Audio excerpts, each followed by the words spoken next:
In this video, you're going to learn a few easily overlooked techniques to turn your Twitter tweets into a flood of traffic to your web pages and blogs. So let's go ahead and get on into it.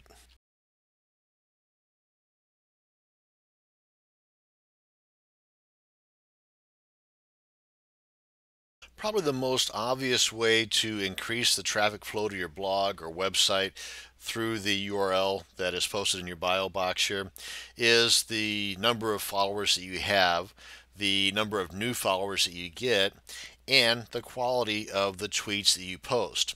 Now, this might be considered a mild exaggeration, but let me toss it your way. This is a problem that some of us wish we had, and that is one that we affectionately call the Twitter effect.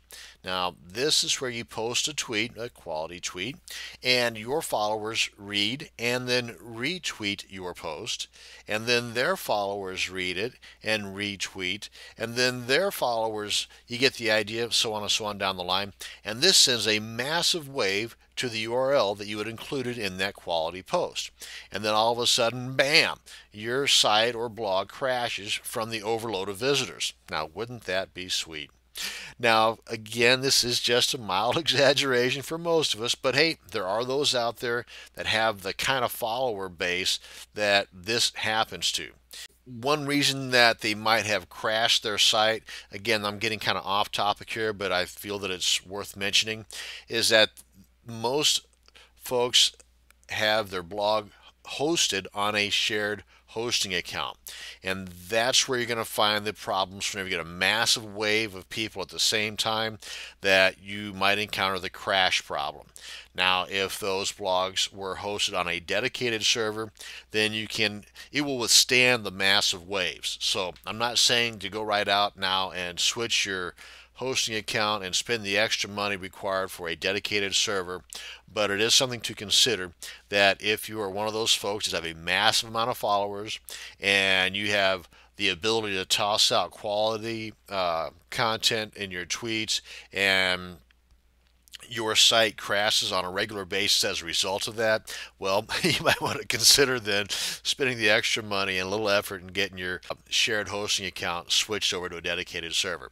That being said, the main gist behind this particular video is to mention that you want to provide quality content in your tweets, and on occasion, not every tweet, but on occasion, you want to include a URL to your post or website, and hopefully that's the source of this quality content in your tweets, like for example a blog post. And the number of followers that you want to have a good number of followers, because the more followers you have, the more eyes will see your quality tweets, and the more followers that you have, the more traffic you're going to get flowing back to that URL within that tweet. One thing you might want to consider in increasing the number of followers you have, and this goes especially for those that are brand new to Twitter, which are probably a majority of the folks watching these videos right now, is if you were to go to Twitterholics, and this lists the top 100 members in the Twitterverse, and you've got a couple of different ways in which you can sort these.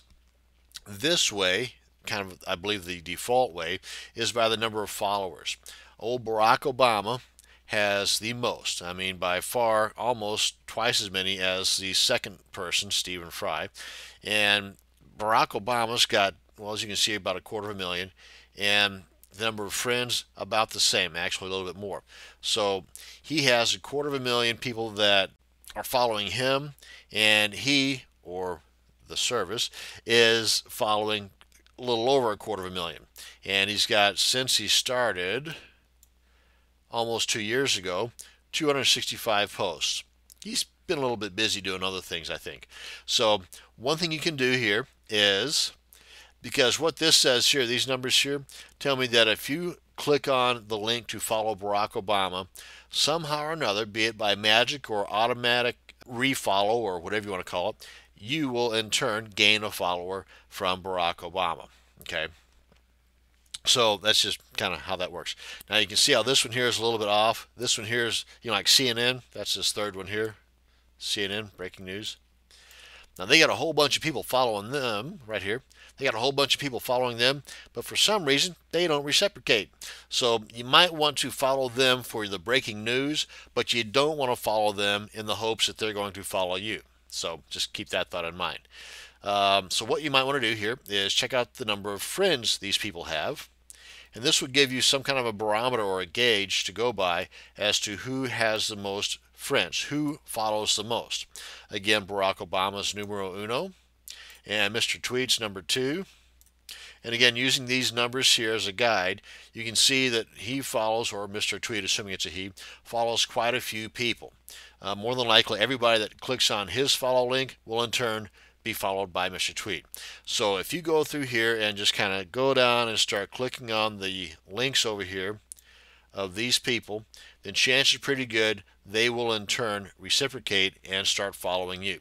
So this is one way in which you can gain a goodly amount of quality followers by going to Twitterholics and sorting based on friends. Go to their links here, their screen name, and then click on the follow link under their image, just as you would anybody else. And if you're curious to see where you rank at in this, then you can just type in your Twitter name right up here, your Twitter username, click on go, and then it'll give you a rundown as to where you rank at in this, be it top 100 or top 5 million or whatever it is nowadays. And that's going to bring us to the end of this video on using the Twitter followers and quality tweets to gain traffic to your website or blogs. Thank you much for watching. Have a great day.